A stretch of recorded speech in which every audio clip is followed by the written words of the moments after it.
I have 3 children. This is my son, Steve.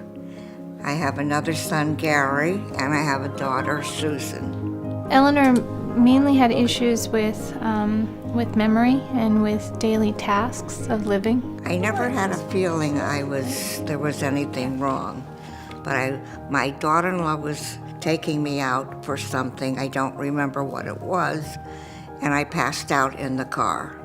My mother was in the passenger seat and she started convulsing. She had actually had a seizure, which had prompted the diagnosis even further.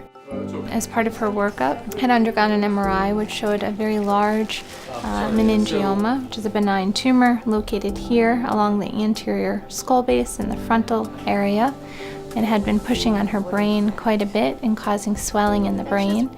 And as a result, it was mimicking the effects of having Alzheimer's disease. So at the time, Dr. Moliterno explained there's no immediate danger to the tumor. It wasn't cancerous, but she said it could be that the tumor is what caused the seizure and could continue to cause additional seizures going forward.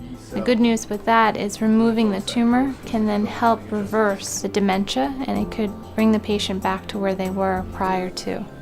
My mother has always said that we can consult her as much as we want, but it's her decision in the end.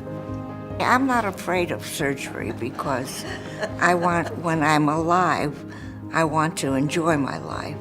Yes. I'll try surgery, I'll try anything. If I have a problem with my body, I want to take care of it and get rid of it.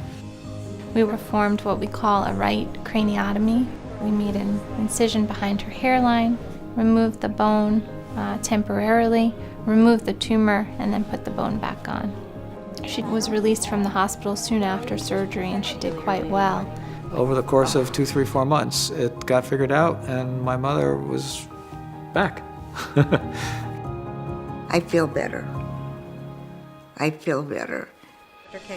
She improved in terms of her cognition and in terms of her memory, and her ability to enjoy life again and function again really returned after surgery. I've been living independently for a very long time, and I still want to live independently. But I get very nasty when somebody keeps telling me what to do.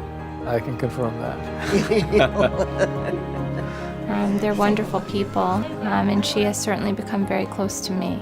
You know, sometimes doctors, they can be impersonal, and you feel that you're just one of many people, but it was the opposite. I felt it was very warm and genuine, and I felt there was genuine care. That's right, and I wish I had said that.